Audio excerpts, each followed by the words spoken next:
bachiller Henry Daniel Lizana Segama. En esta oportunidad tengo el agrado de presentarles la tesis para el título de licenciatura en física, titulado Caracterización de nanopartículas de oro por espectrofotometría ultravioleta visible, dispersión dinámica de la luz, potencial Z. Este trabajo de investigación fue asesorado por el profesor Juan Adrián Ramos. Bueno, me gustaría comenzar a hablar de forma general de los nanomateriales y su clasificación en función a la distribución de cada uno. Por ejemplo, hablamos de nanomateriales en 0 dimensiones, donde tenemos aquí a los puntos cuánticos liberanos o nanopartículas de oro, donde su principal propiedad es que su distribución de tamaños no es mayor a 100 nanómetros, ¿no? De igual forma, para lo que es de 1 dimensiones, donde tenemos nanotubos o nanovarillas, ¿no? En este caso nanotubos de carbono, que su distribución es mayor a 100 nanómetros en una sola dimensión. Y asimismo, hablamos de 2 dimensiones y 3 dimensiones con sus ejemplares, por ejemplo, las láminas de grafeno, que son actualmente investigados, o policristales o liposomas, ¿no? También para poder ver en el contexto o la escala que estamos hablando de las partículas de oro, es conveniente trabajar en una gráfica y poder ver la distribución de cada concepto. Por ejemplo, la punta de un lápiz estaba en la escala milimétrica, luego pasamos a bacterias o células que están a escala micro, ¿no? Y evidentemente biomoléculas que podemos encontrar en seres vivos, como es el ADN, anticuerpos, glucosa, proteína, etcétera, que se encuentran en esa misma escala de las nanopartículas de oro que vamos a ver en este trabajo de investigación. Y es importante entender este aspecto porque existen diferentes aplicaciones que nos van a servir a poder aplicarlo, ¿no? Ya sea en la biocompatibilidad o en la ecotoxicidad. Pero para eso es necesario saber qué rutas o mecanismos, métodos es necesario para poder obtener diferentes, ya sea tamaños o morfologías. Para eso se clasifica en diferentes enfoques. En la parte química existen diferentes métodos, ¿no? Entre las reducciones químicas tenemos los métodos más conocidos como es el Turkevich, el método de Brassey-Sheriff también, y diferentes métodos como el Solger, que también se aplican a diferentes nanomateriales, y evidentemente también para la parte física, ¿no? Lo que resalta son en la radiación gamma y lo que es la aviación láser. La diferencia entre estos dos enfoques es en lo que va a lo micro a lo macro, ¿no? Que es llamado el top-down y el bottom-up. Y para la parte del enfoque biológico, que actualmente se le dice síntesis verde, donde se usan extractos de plantas, de algas, que nos permiten reducir esas nanopartículas de oro, ¿no? O también cepas de bacterias, de hongos que tienen la misma función. Y cada uno tiene sus ventajas y desventajas, ¿no? En función a lo que uno quiere. Es por eso, ¿no? Que se evalúa en función a lo que nos queremos obtener, que es la morfología o el tamaño. En función a ello, vamos a tener diferentes aplicaciones, ¿no? Ya sea en la medicina o en la tecnología, que actualmente estos dispositivos se usan, ¿no? Ahora, ¿por qué se decidió en la parte metodológica enfocarnos en la parte de reducción química, ¿no? Porque evidentemente la reducción química se realiza en una zona controlada, ya sea en las condiciones ambientales, ¿no? o en el proceso de inserción del agente reductor o el agente de recubrimiento, que es el agente estabilizante, a las condiciones de temperatura, no solamente también la agitación magnética, ¿no? Todos esos aspectos, o el pH de la solución también influyen, ¿no? Ahora, para poder entender más o menos qué ocurre en el proceso de síntesis, acá tenemos un esquema que representa la parte del método de Turkevich, donde se realiza el agente precursor es el ácido cloroáurico, con el agente reductor el citrato de sodio, ¿no? Evidentemente ocurre una reducción del oro más 3, ¿no? Reduce a un oro 0, donde ocurre la nucleación en ese mismo instante. Luego de esos núcleos se aglomeran, se agregan, generando un crecimiento, ¿no? Amorfo. Evidentemente, al tener estas estructuras tan grandes, ocurre una fracturación, un escinde llamado, ¿no? Donde generalmente ahí ocurre la estabilidad por consecuencia de ciertas moléculas que se producen en los productos secundarios, ¿no? En la reacción. Muy bien. Ahora, para este aspecto, en este trabajo de investigación, el objetivo es caracterizar estas nanopartículas de oro que se ha sintetizado mediante estas tres técnicas, ¿no? Que es el espectrofotografía UV-Vis, que vamos a tomarlo como UV-Vis, dispersión dinámica de luz, por las siglas del S, y el potencial Z, que es el PZ. Ahora, para poder caracterizar estas nanopartículas de oro, primero tenemos que obtener estas nanopartículas de oro, ¿no? Es por ello que se sintetizan nanopartículas de oro mediante la reducción química con los agentes reductores del borhidruro de sodio, lo que es el ácido ascórbico, el ácido cítrico y lo que es el surfactante llamado el citrato. Ahora, ¿qué se busca a la hora de caracterizar? En este caso, se busca obtener el efecto que tiene la concentración del agente precursor, mejor dicho, lo que es el ácido cloroáurico en sus propiedades físicas de las partículas de oro. Asimismo, en función a estas características, ¿no?, se busca reproducir las muestras que tengan menor tamaño, ¿no?, y menor polidispersidad y mayor estabilidad coloidal. Luego también se hace un monitoreo, ¿no?, a lo que es todas las muestras en 30 días mediante estas tres técnicas.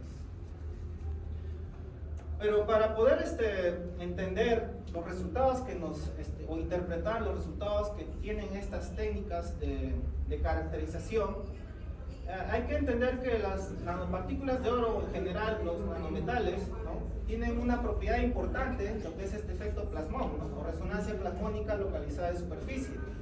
A grosso modo, lo que explica este efecto es que cuando interacciona la materia con la luz, ¿no?, evidentemente la materia a escala nanométrica existen otros efectos, ¿no?, otros principios físicos, donde tenemos que la luz, ¿no?, una luz que incide a nanopartículas de oro, en este caso el campo eléctrico, que es oscilante, ¿no?, va a generar que esta nube de electrones genere también esa oscilación a esa misma frecuencia, ¿no? Y esa oscilación a esa misma frecuencia se puede observar, ¿no?, en la banda de absorbancia máxima, que es en el punto, ¿no?, donde nos indica no solamente el tamaño de la nanopartícula, sino también la morfología, porque vemos que el espectro de esta banda de absorbancia va a diferir también en la morfología, ¿no? Por ejemplo, acá tenemos un nanoprisma. Ahora, existen estudios previos, ¿no?, que mediante estas técnicas pueden correlacionar, ya sean con técnicas como es el TEM o el SEM, donde correlacionan el diámetro físico con la longitud de onda máxima, ¿no?, que se puede encontrar. Existen diferentes artículos que realizan esta relación, ¿no? Lo que se ha tomado 3 de ellos para poder encontrar ese diámetro físico en función a el espectrofotometría ultravioleta visible. De igual forma, también se establece una correlación entre el espectro de la banda de absorbancia para sus diferentes morfologías, ¿no? Tenemos nanoflores, nanosferas, nanovarillas, prismas e incluso estrellas. Esto nos va a ayudar a interpretar el diámetro físico y la morfología de las nanopartículas. Ahora, el diámetro, la dispersión dinámica de luz nos va a ayudar a entender, ¿no?, lo que es el promedio del diámetro dinámico de las partículas de oro y la polidispersidad. Ahora, lo mismo para el potencial Z, es necesario para poder tener una estabilidad coloidal que la carga, ¿no?, del potencial Z sea mayor a más o menos 30 milivoltios.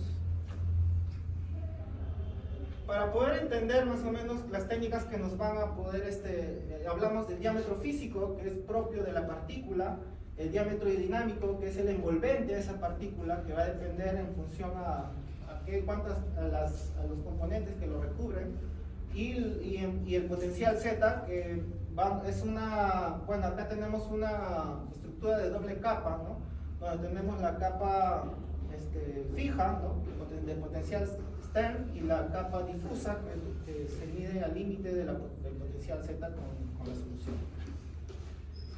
Ahora, estas muestras fueron sintetizadas en el laboratorio de Nanotech, donde es necesario una campana extractora para poder evitar contaminantes en el medio, un pHímetro HANA para poder medir el pH de la solución stock, y un termómetro, lo que es un agitador magnético con la capacidad de calentar la solución, y una balanza a escala miligramos.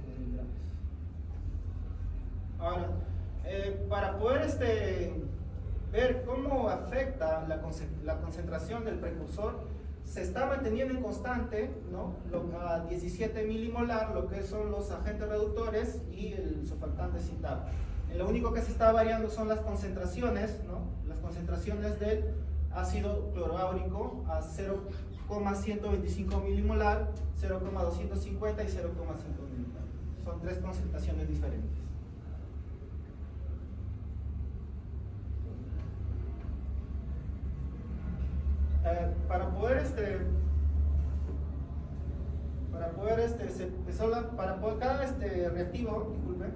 Cada reactivo vino con un certificado en la que nos brinda lo que es la pureza y el peso fórmula, y eso nos ayuda a poder calcular o medir, ¿no?, en la balanza a la hora de querer obtener esas concentraciones que estaban en la tabla anterior.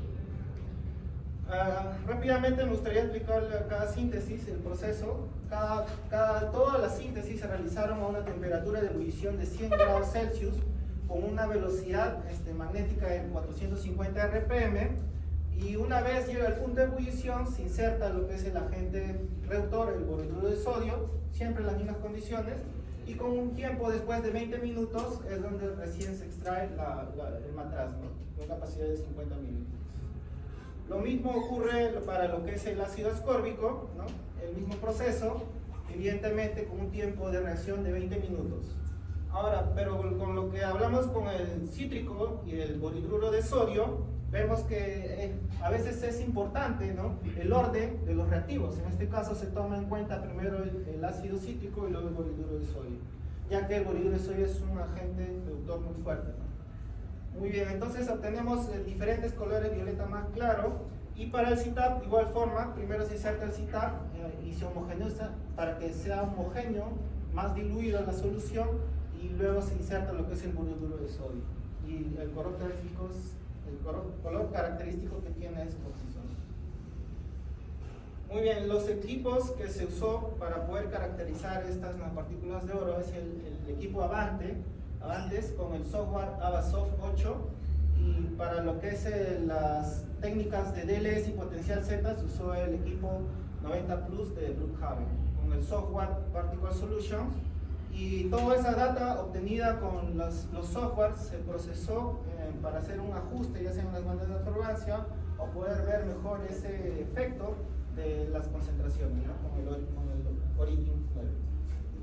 Ahora, respecto a los resultados, vemos, ¿no?, que las muestras 1, 2, 3 y 4 corresponden al borhidruro de sodio, donde rápidamente, si nos enfocamos en la parte de la banda de absorbancia, vemos que a medida que aumenta el agente precursor, ¿no?, hay un desplazamiento hacia la izquierda de lo que es de la banda de absorbancia, indicando un menor tamaño del diámetro físico. Ahora, lo mismo se puede ver en el diámetro hidrodinámico, en la que al aumentar, ¿no?, al aumentar el agente precursor, disminuye lo que es el diámetro hidrodinámico. Pero respecto a su estabilidad coloidal, podemos decir que es totalmente inestable, ¿no?, porque se mantiene en un rango de más o menos 10, y eso indica una total inestabilidad. Para lo que es la síntesis con lo que es el ácido ascórbico, podemos ver en la banda de absorbancia que a medida que se aumenta la concentración hay un desplazamiento hacia el lado derecho. Indica que a mayor concentración del precursor, el diámetro dinámico aumenta, ¿no? También es claro mencionar que la banda de absorbancia, ese espectro de banda de absorbancia es característico también de nanopartículas de oro esféricas. El diámetro dinámico también tiene ese mismo efecto proporcional, es directamente proporcional el diámetro dinámico con lo que es la concentración del precursor. Y algo que mencionar que es totalmente inestable, llegando al punto isoeléctrico en las concentraciones medias y altas. Ahora, respecto al ácido cítrico, me gustaría mencionar que observamos una segunda banda, indicando que en el proceso de síntesis hay una aglomeración en las partículas de oro, ¿no? Es decir, solamente en las concentraciones bajas podemos encontrar un diámetro físico menor. No hay una proporcionalidad en el diámetro hidrodinámico, ya que no se mantiene en 40 nanómetros, y de igual forma no varía lo que es el potencial Z, que se mantiene en lo que es 20 milivoltios. Ahora, para lo que es el CTAP, vemos que en la parte de la banda de absorbancia también hay un desplazamiento de la derecha, indicando una relación directa con lo que es la concentración del agente precursor. Para lo que es el diámetro dinámico, también existe esa proporción directa. Lo que me gustaría recalcar aquí es que en el potencial Z, ¿no?, vemos que sí existe una estabilidad colidial, ya que sus lecturas, ¿no?, en el potencial Z vemos que son mayores a 30 milivoltios, indicando una total estabilidad colidial. Para las réplicas que se usaron, que es el H7 y el H10, que indican para lo que es el cítrico, y el otro es con el CTAP, ¿no?, se compara, ¿no?, lo que es la muestra H7 con el H7B, que es su réplica, y vemos que existe una misma banda de absorbancia, es decir, no una variación en su diámetro físico, pero sí un ligero, no tan significativo en lo que es el diámetro dinámico, ¿no? Pero sí me gustaría mencionar también que hubo una diferencia total en lo que es la carga del potencial Z, ¿no? Esto se debe ya sea a los reactivos, ¿no?, secundarios que se generan, que pueden cambiar la carga total de la nanopartícula. De igual forma, para lo que es la réplica del CTAP, no hay una variación significativa, se mantiene lo que es 525, pero sí existe una variación en el diámetro dinámico. Como digo, esto es cuestión de lo que es la parte de la reacción, o incluso puede influir también en qué tan veloz se adhiere, se inserta el agente reductor. Pero sí existe una estabilidad coloidal, ya que se mantiene en este rango de más 30 milivoltios. Entonces podemos decir que las réplicas fueron totalmente, bueno, para que sean, las respuestas son concisas en ese aspecto, ¿no?, su estabilidad. Ahora, el monitoreo, esta parte me gustaría ver simplemente que las dos muestras más estables que se mencionan, el H7 y el H10, ¿no?, vemos que al día 15 ya existe una aglomeración y el diámetro dinámico aumentó ya a 30 días, es decir, no hay una estabilidad total. Al 15 días existe una total inestabilidad, ¿no?, como vemos, en el potencial Z también llega a lo que es cercano al punto isoeléctrico. Pero para el CTAP, a pesar de mantenerse en los 30 días, no hubo una variación de esa banda de absorbancia. De igual forma, su diámetro dinámico se mantuvo en los 30 días y su potencial Z, de hecho, en un tiempo de maduración pudo aumentar incluso, ¿no?, un poco más. Bueno, en las conclusiones me gustaría decir que respecto a las técnicas de UV-Vis, ¿no?, se obtuvieron una banda de absorbancia máxima, ¿no?, de 525 y 528 nanómetros, característico de las nanopartículas de oro, en las cuales las que menor diámetro físico tienen es el H7 y el H10, que son los reactivos con el cítrico y el CTAP. Ahora, para la técnica de DLS, la dispersión se mantuvo en lo que es 24,9 y 32,9% de la polidispersidad, es decir, que es consistente en monodisperso las nanopartículas de oro, ya que en mayor a 30% ya se consideran polidispersos. Ahora, en las muestras, de igual forma, el H10 y el H7 son los que contienen el menor diámetro dinámico y menor polidispersidad. Asimismo, esto se genera o sirve para futuras aplicaciones, ¿no?, ya sea en la parte de la biomedicina. En la parte del potencial Z, como sabemos, tenemos un rango de estabilidad para el CTAP mayor a 30 milivoltios, y esto nos va a indicar un mejor uso para futuras aplicaciones, lo que es la biocompatibilidad y la ecotoxicidad. Para las réplicas, bueno, evidentemente se han conservado sus propiedades con éxito en las réplicas, ¿no?, del ácido cítrico y el cloruro de sodio. Y disculpen, mencionar también durante el monitoreo, se mantuvo para las muestras del CTAP, sus propiedades no cambiaron para nada, ¿no? Es por eso que la mejor muestra para nosotros en este trabajo de investigación son las muestras H10, H11 y H12. Muchas gracias. Me gustaría agradecer al proyecto interdisciplinario Mineros 2021 con el código 009412R21 que en colaboración con el grupo de investigación Nanotech se realizó este trabajo de investigación. Muchas gracias.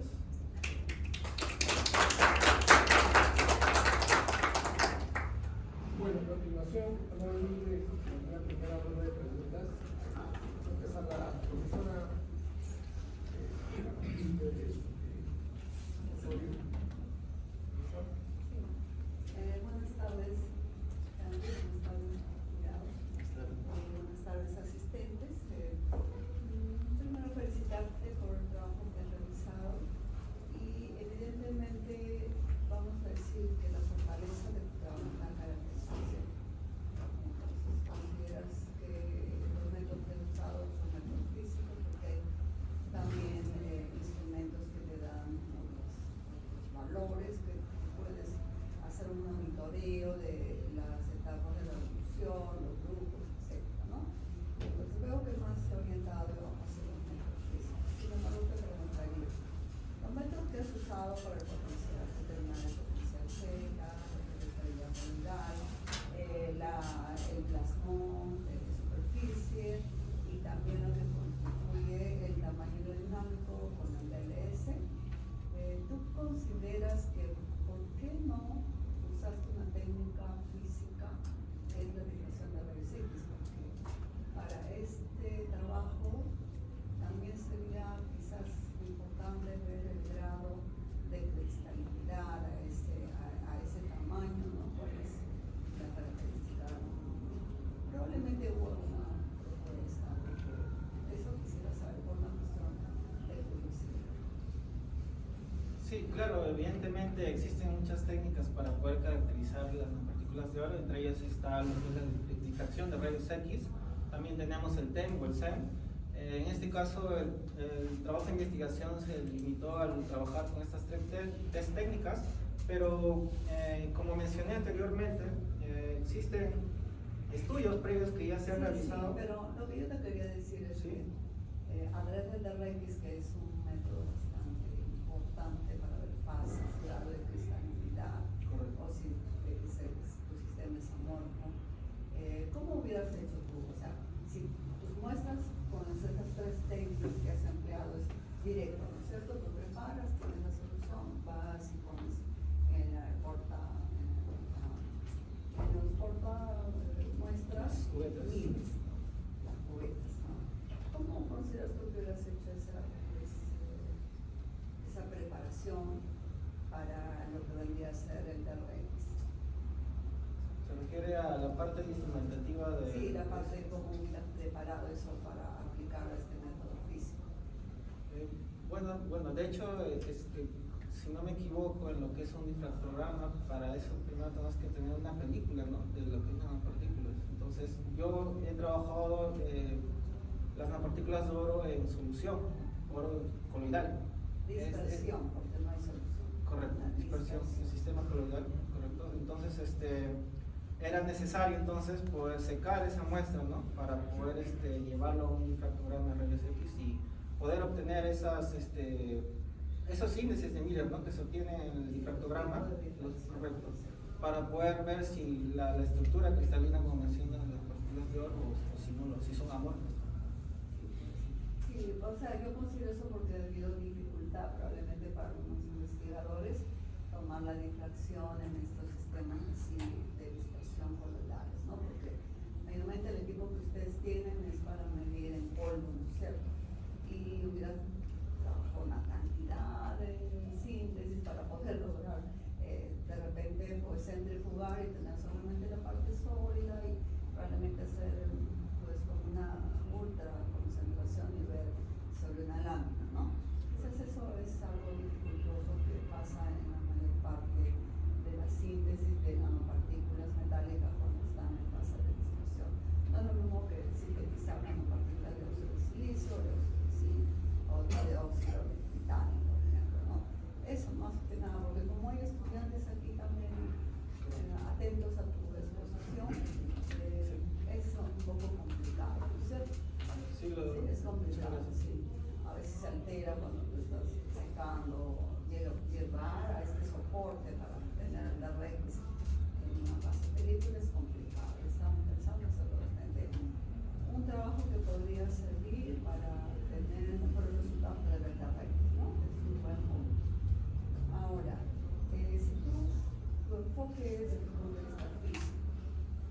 si vemos el tamaño y la forma. De hecho, que hay una diapositiva que me llama mucho la atención, donde tienen dos bandas. No sé si tú dijiste que había dos bandas cuando es LV en tus resultados. Sí, tus resultados. En los resultados. Exacto. Tú decías que se atribuía que había crecido las nanopartículas. Bueno, estas lecturas, evidentemente, esta segunda banda indica una aglomeración de nanopartículas, es decir, una agregación. Ya hubo, incluso en algunos ensayos, ¿no? Ocurría la precipitación, ¿no? Es decir, por ejemplo, si invertía el orden de los reactivos, ocurrían precipitados, se generaban pepitas de oro, ya no había una solución. Entonces, se logró obtener, ¿no? Debe ser muy concentrado. Correcto, es por eso que serían láminas, o sea, esa es era como, algo también me ha pasado, es como si se revierte de una película, pero no pepitas, ¿no? Bueno, era una forma de definirlo, disculpe. Pepitas no, de oro para tener pepitas de oro. Pero no, yo te quería decir es sobre cómo desde el punto de vista físico podemos interpretarlo. ¿Como que se ha aglomerado, crees? Esa es una de las hipótesis. También podemos decir que pertenece a una morfología diferente, ¿no? Nanoprismas. Porque en los antecedentes mencioné de que el espectro, hay un espectro con una segunda banda, puede indicar que una presencia de nanoprismas, ¿no? Y eso evidentemente se tiene que corroborar con otras técnicas, ¿no? Como es el TEM. Sí, quizás un TEM, pero eso a mí más me parece que fueron nanorod.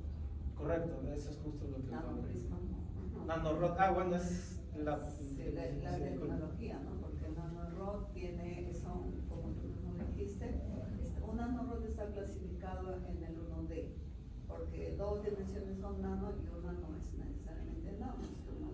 Si yo tengo una barrita, entonces a mí me interesa el diámetro, que estaría en la banda de absorción más pequeña, pero la longitud estaría visualizándose en la banda más, que está más a la derecha, que tiene mayor longitud de onda.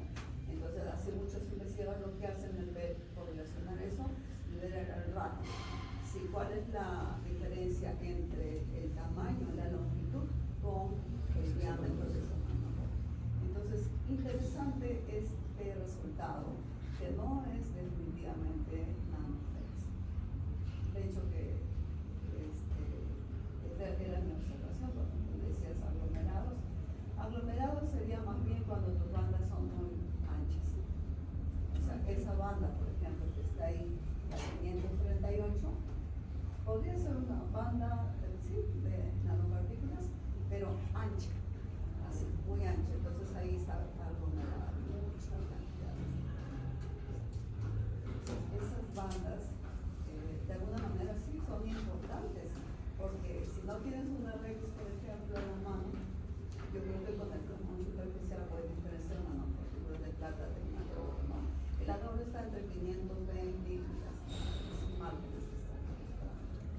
Esas serían observaciones que de repente podrías incluir para la discusión de tus resultados en esa banda de proceso, ¿no?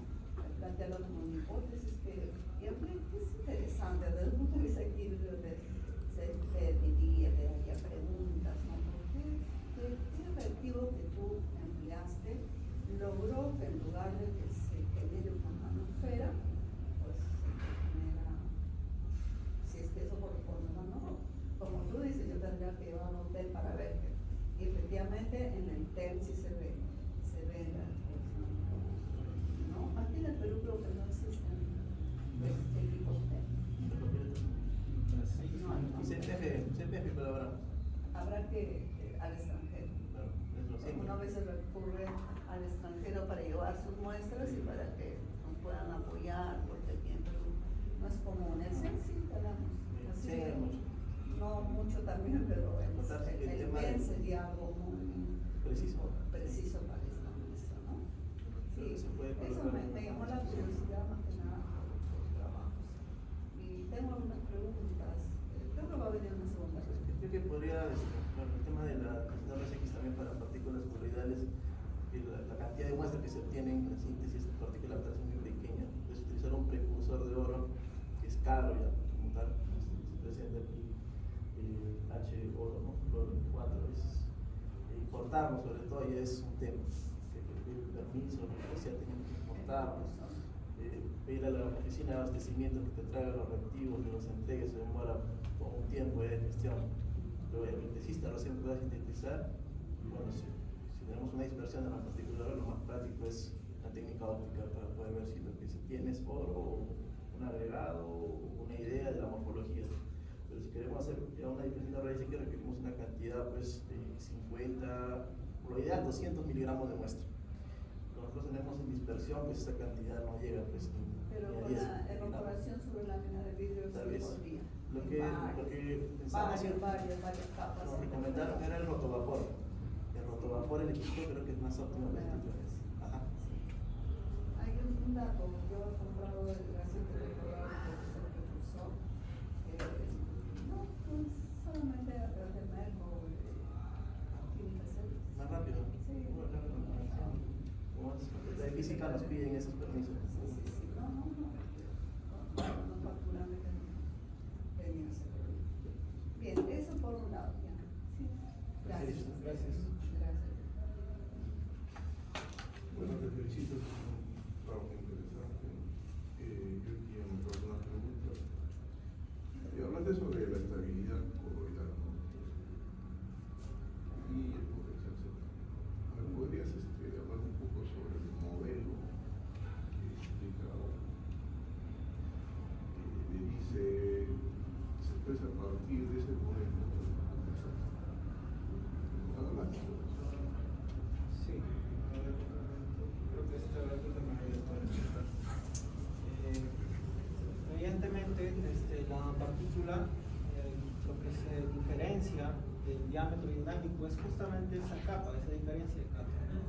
Esta diferencia de capas encontramos diferentes compuestos que están cargados. Tenemos la doble capa, llamada la doble capa, donde la primera capa es la capa de Stern, que es la capa fija. Y la segunda capa que tenemos la capa de difusión, también llamado, ¿no?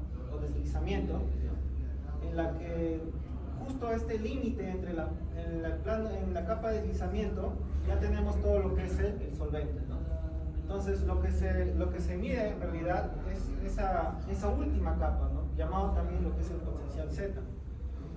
¿Qué ecuación o qué modelo se usa? En este caso se usa la ecuación de Smilchowski, que deriva de la ecuación general de la ecuación de Henry, ¿no? Donde evidentemente la ecuación general hay particularidades, ¿no? donde la nanopartícula es mayor al ese diámetro envolvente, en función a ese factor, podemos tener esta ecuación particular que es la ecuación de Smilchowski, ¿no? Que simplemente nos describe, ¿no? Ya si queremos entender la parte del espectro, de la instrumentación, ¿no? Donde dos electrodos, ¿no? Generan una intensidad de campo eléctrico, ¿no?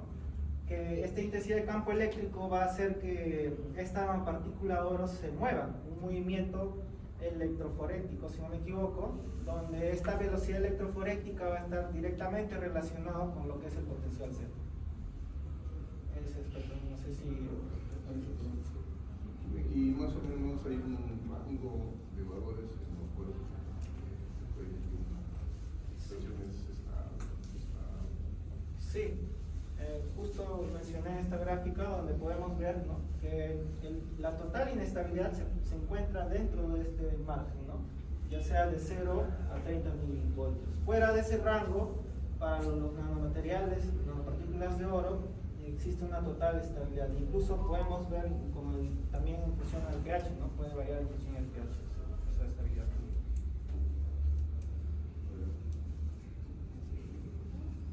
Felicitarte primero, Henry, por un año de dedicación fuerte, ¿no? Tu proyecto de tesis, ficción, se haga esta presentación es complicado, sobre todo en un proyecto multidisciplinario. La posición de equipos demoró, por ende demoró también un poco realizar tus experimentos en partículas de oro.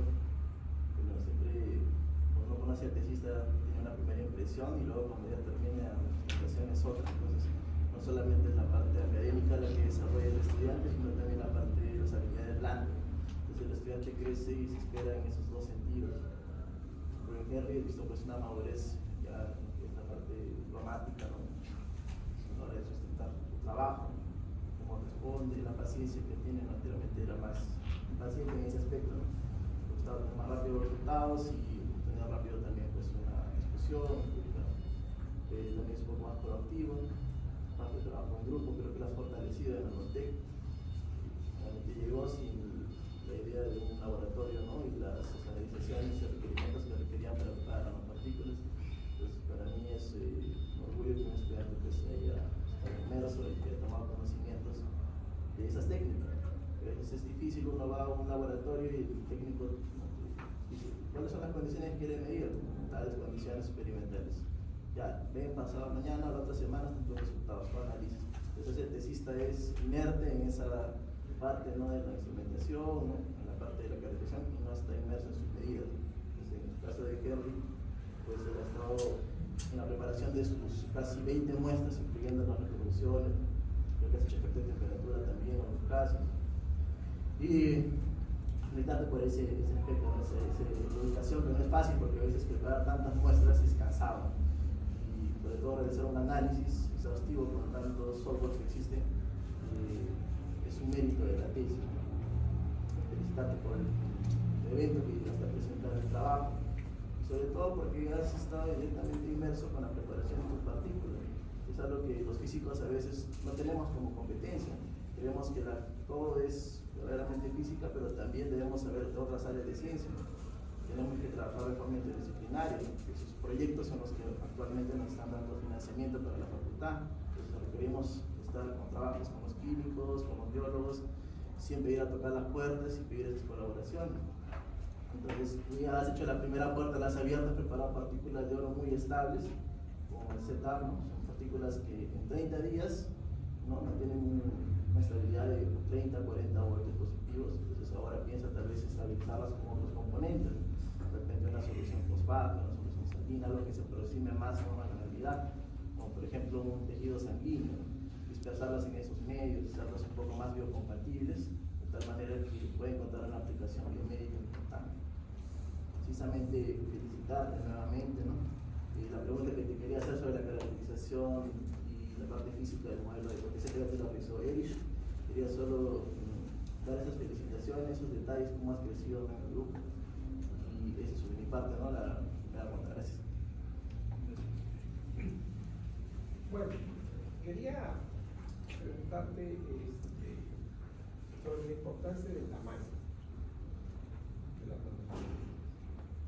Según entendemos en tu exposición, es importante el tamaño, ¿cierto? ¿O no es importante el tamaño? Te hago esta pregunta porque la dispersión dinámica de la luz te da un tamaño que corresponde a, como dice el objeto, tamaño hidrodinámico, que difiere del tamaño físico real.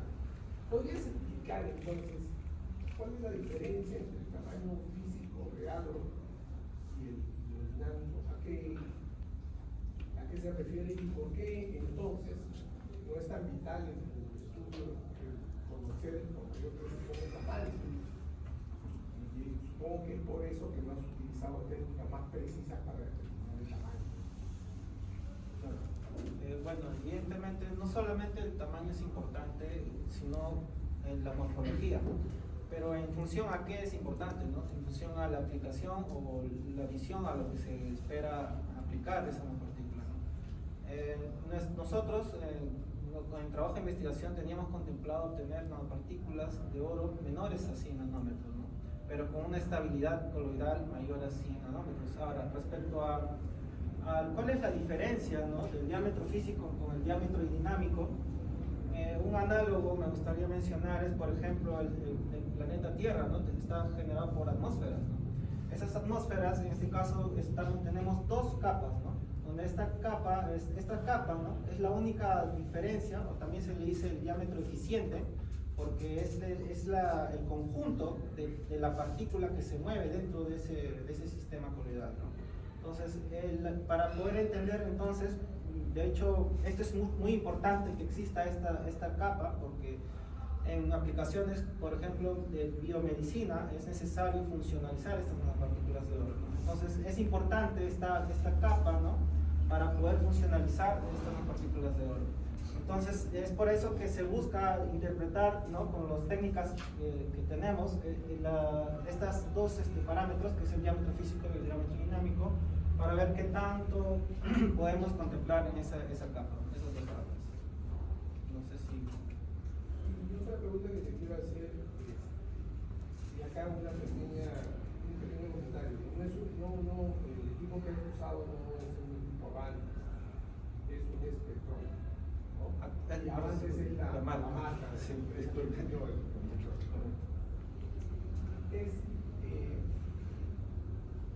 Tú mencionas que hay una correlación del diámetro y el movimiento de la rotación. Claro. ¿Cierto? Cuando tú tienes tus espectros. ¿Vale? Entonces, ¿podrías explicarme cómo así llegas a esa correlación? Claro, yo sé que tú no llegas, porque tú seguramente has referenciado lo que otros autores han realizado y has tomado esa información. Pero para tomar esa información como cierta, has debido, al menos, espero yo, comprender físicamente cómo ellos han relacionado el corrimiento de la longitud de onda con el tamaño de los espectros. Sí, respecto ¿Cómo es la si no me equivoco, los resultados. ahí, por ejemplo, ¿no? Muy bien, respecto al desplazamiento, cuando yo menciono un desplazamiento, ¿no?, me refiero a que a diferentes concentraciones, a medida que aumenta la concentración, hay un desplazamiento ya sea izquierda o derecha.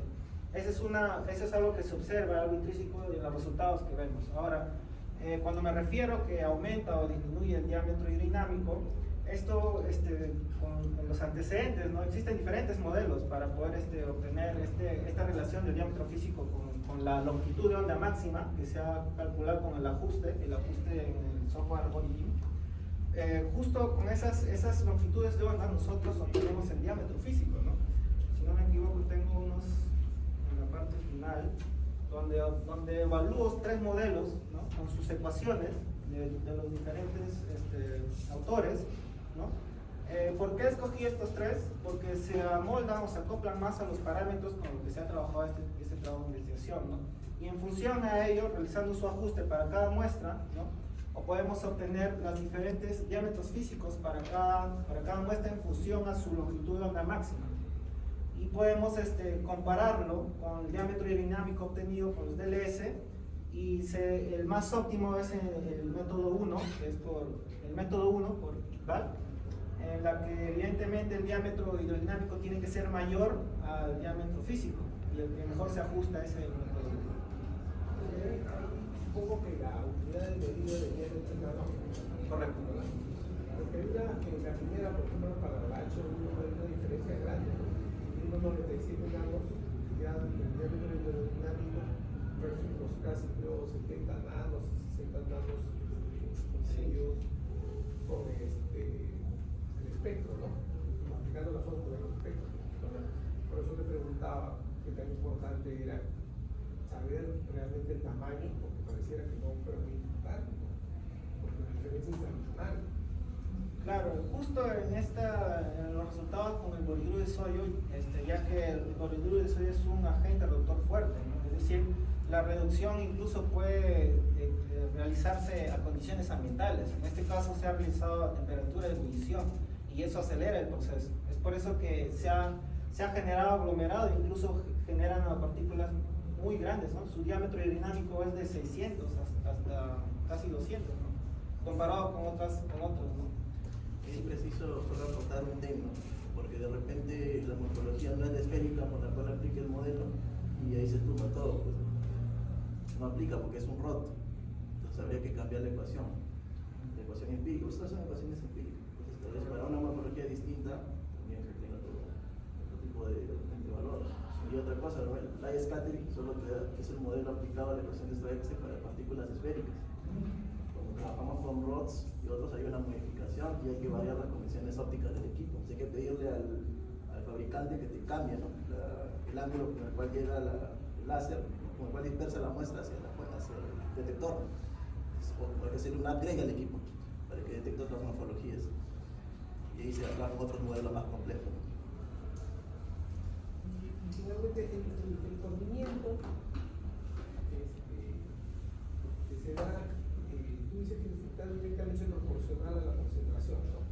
O hay cierta correlación. Difiere en función al agente, ¿no? En este caso para el bolígrafo es de manera inversa, ¿no? Porque vemos que, por ejemplo, para la menor concentración, incluso hay un aglomerado, ¿no? Una segunda banda, pero a medida que aumenta la concentración, hay un desplazamiento hacia la izquierda, es decir, hay una disminución del diámetro físico, ¿no? Y eso está directamente también, o sea, se correlaciona con el diámetro dinámico porque también es inverso, ¿no? A medida que aumenta la concentración, el diámetro dinámico disminuye. Podemos decir que se puede corroborar esos resultados. Un aglomerado de ROTS ahí que no está casando con el modelo puesto en Einstein, que es el otro Pero ese no es nanoroca.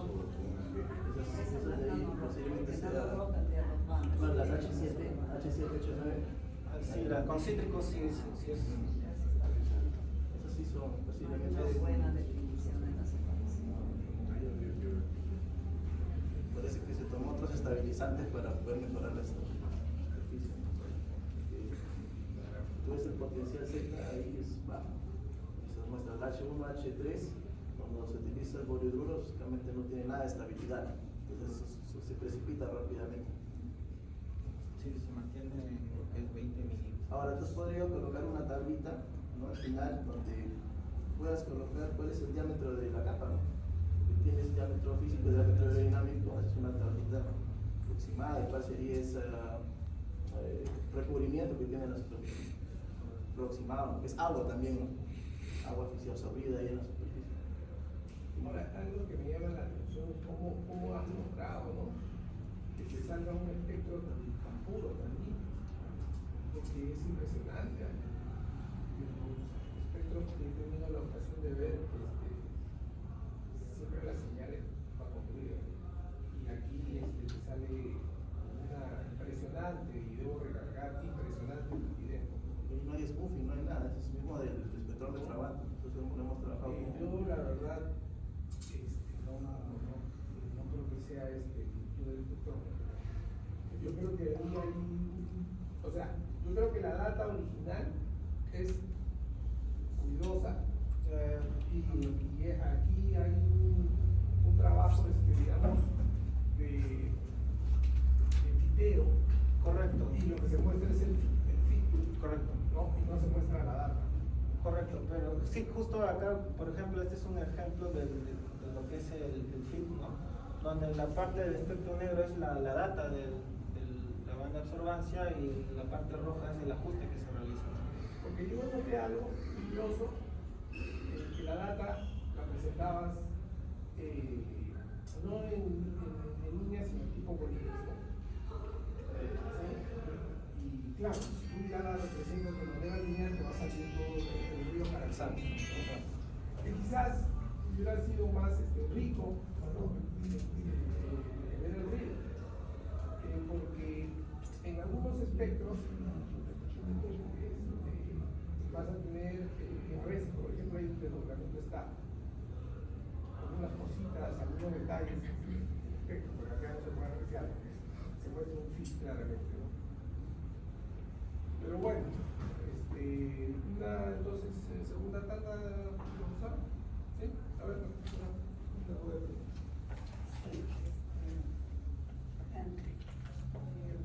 Cuando tú mides el DLS, el DLS, cuando, no sé, supongo que todos los equipos miden tres variables, uno es el volumen, la intensidad y el número.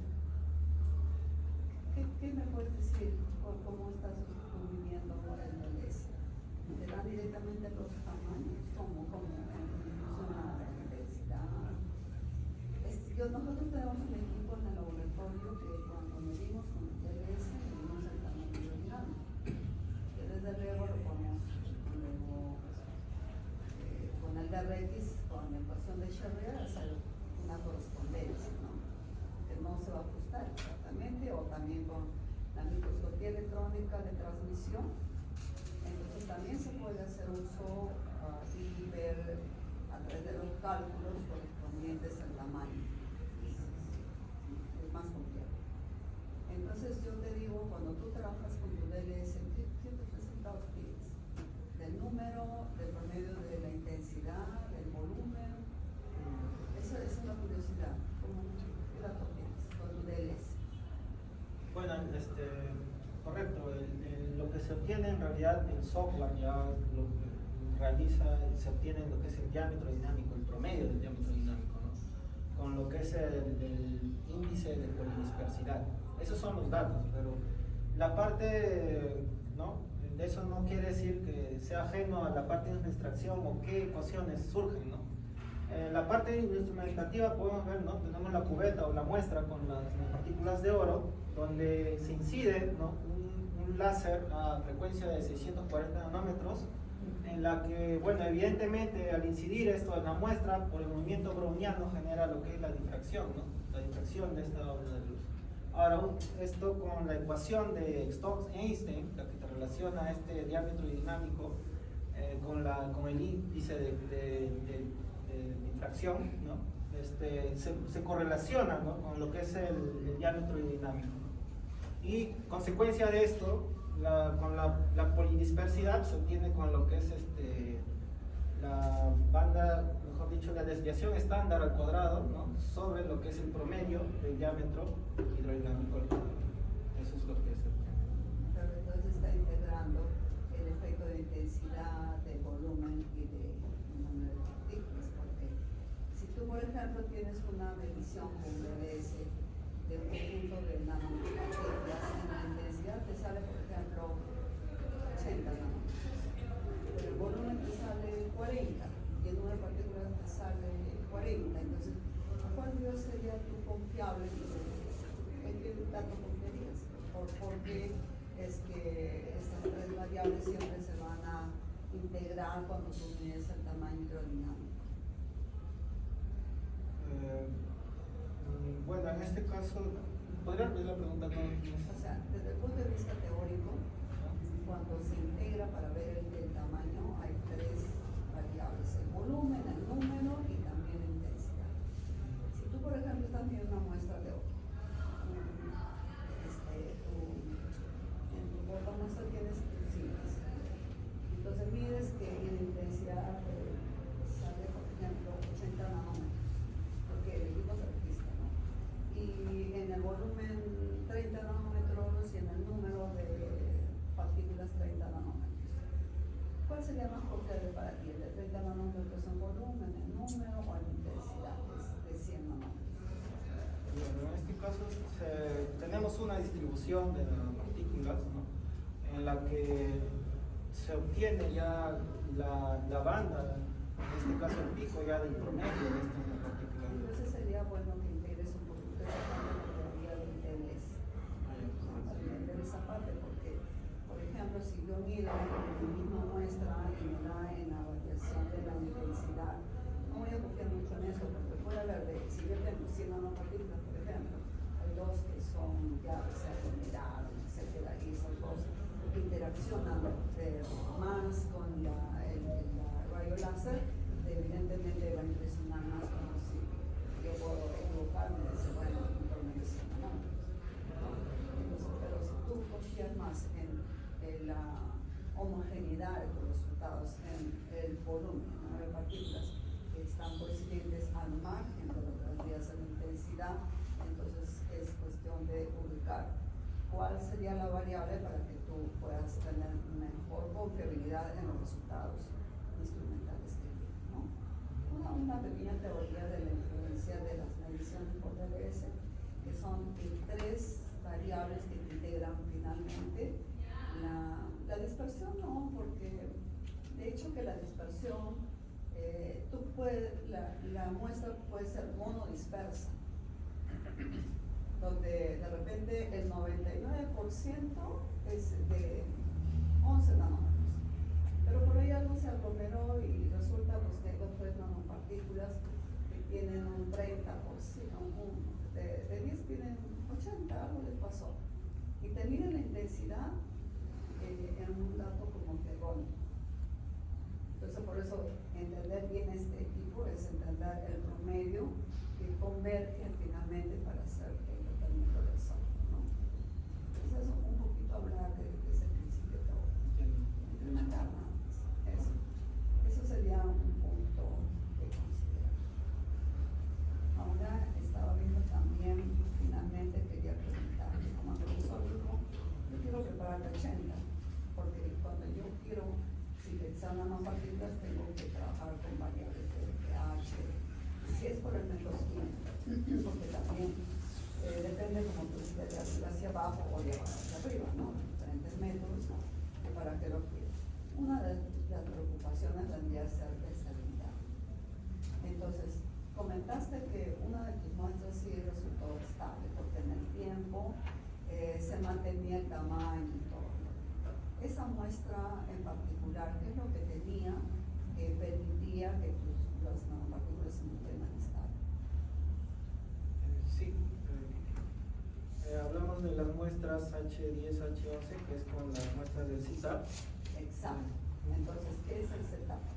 ¿Y por qué el setup te podría aquí garantizar la estabilidad en el tiempo? Porque no sería bonito que yo prepare, por ejemplo, una nanoplataforma para el tratamiento de cáncer, qué sé yo, y donde yo quiera que sean los 40 nanómetros, pequeñas, 12 nanómetros, 12, de repente para ese tratamiento de 3 meses. Entonces, no que a la semana, pues esos 10 resulten siendo 40 o 50, ¿no? Entonces, lo más importante de las nanopartículas es el tamaño, va a depender de qué aplicación, como dijo el profesor Moisés. No es que para mí lo más óptimo va a ser que me salga lo más chiquito, no, porque yo de repente no necesito de 10 y no necesito de 80.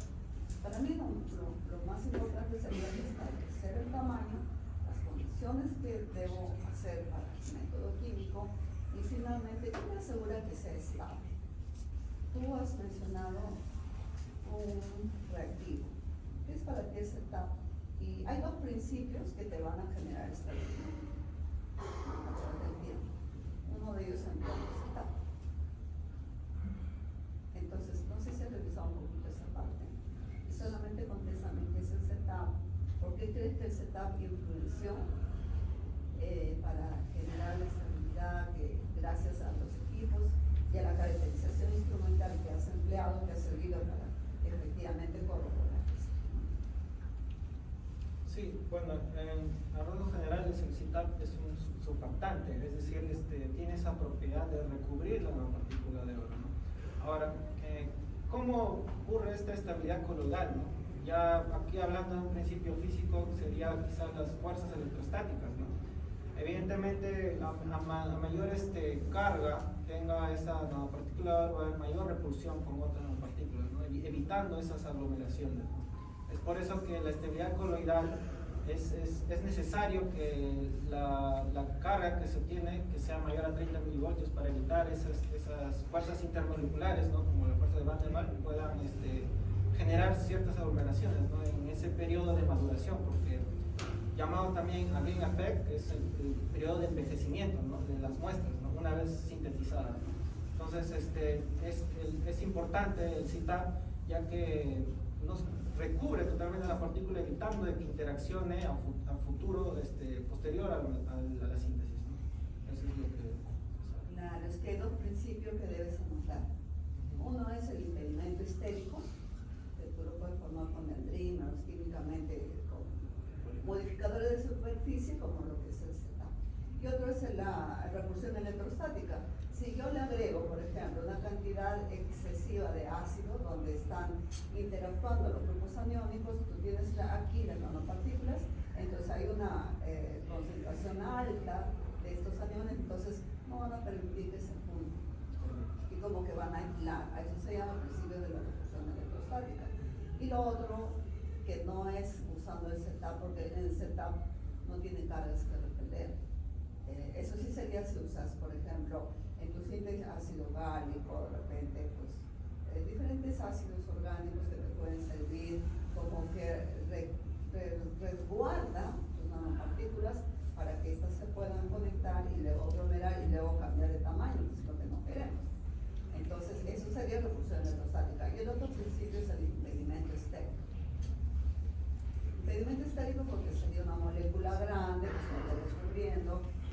como que tú tienes aquí una nanopartícula, la traes y la envuelves, no dejas que se conecte.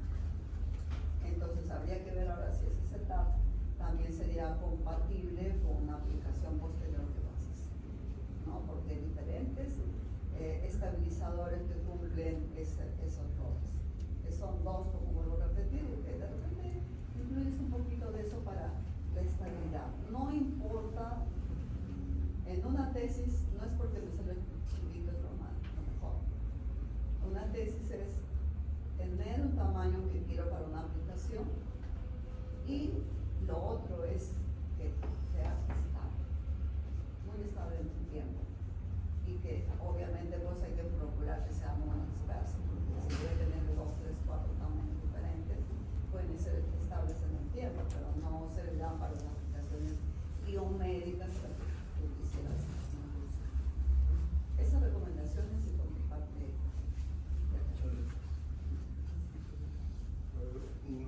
Una curiosidad, ¿no? Inicialmente el tipo de era la síntesis de nanopartícula de oro y características del cuerpo y la dinámica de la luz, potencial C,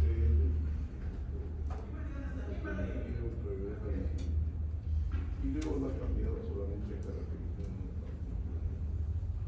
¿Qué piensas que más logrado el criterio que según el traductor no logran utilizar una síntesis?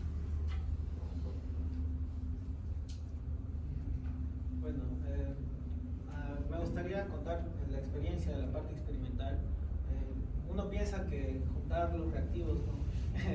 y ya surgen las partículas de oro de la nada es totalmente incorrecto, ¿no?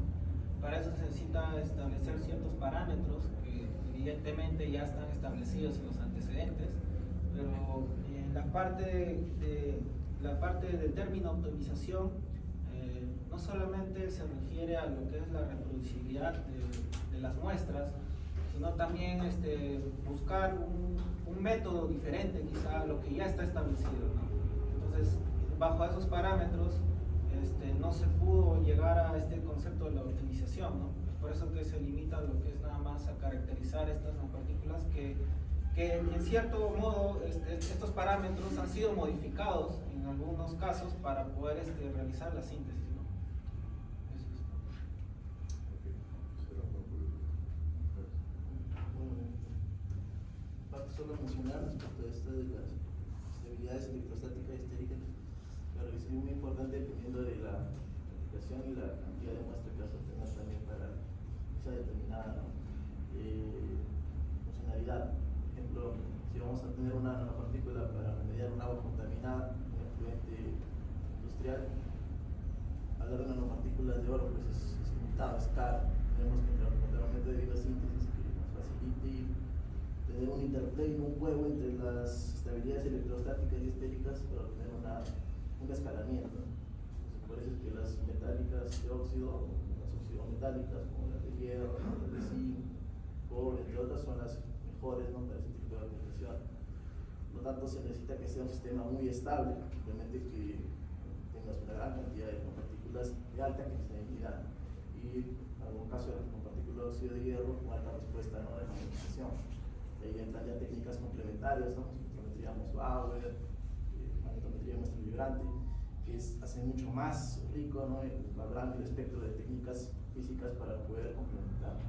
Entonces, como tú mencionaste, poder obtener una idea integral, ¿no?, de una nanopartícula requiere de muchas técnicas físicas y químicas.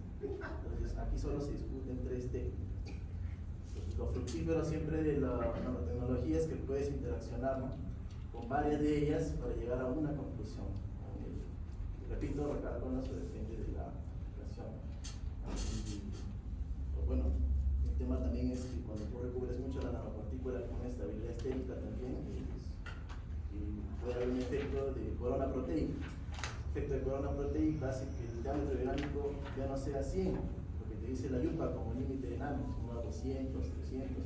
Entonces ya es algo que puede ser, ¿no?, no ventajoso para esa aplicación, tratamiento de cáncer, todo esto que se plantea, ¿no?, debido al estrés celular, ¿no? Liberación de especies de oxígeno, entre otros efectos que no son favorables para la replicación general. Entonces, jugar con ese medio, ¿no? Con ese descubrimiento es todo un desafío que puede ser más amplio en una tesis de maestría. Ya para cerrar, también te felicitarte en ese aspecto, ¿no? De haber resuelto la respuesta del doctorado. Gracias, señor. Mi última pregunta, para cerrar esto. El título final es caracterización de nanopartículas de oro por espectrometría UV-Vis y extracción dinámica de la luz y potencial C. ¿Qué te dio cada técnica desde el punto de vista físico? Bueno, mencionándolo nada más respecto, por ejemplo, a la espectrofotometría UV-Vis, hemos obtenido a través del ajuste lo que es la banda de absorbancia máxima y lo que es el diámetro físico, ¿no? Este espectro también nos brinda lo que es la morfología. En pocas palabras, diámetro físico y la morfología de las partículas de oro. Con lo que es el DLS, obtenemos ese promedio del diámetro dinámico de la partícula y su polidispersidad, ¿no? ¿Qué nos indica la polidispersidad? ¿Qué tan monodisperso es la solución respecto a ese diámetro dinámico que nos está brindando? Y el potencial Z, respecto a la estabilidad coloidal, nos da esa carga, o mejor dicho, que es mayor a 30 milivoltios. Entonces damos por concluida la posición del tesista y a continuación invitamos al tesista y al público a abandonar la sala para que el jurado delibere.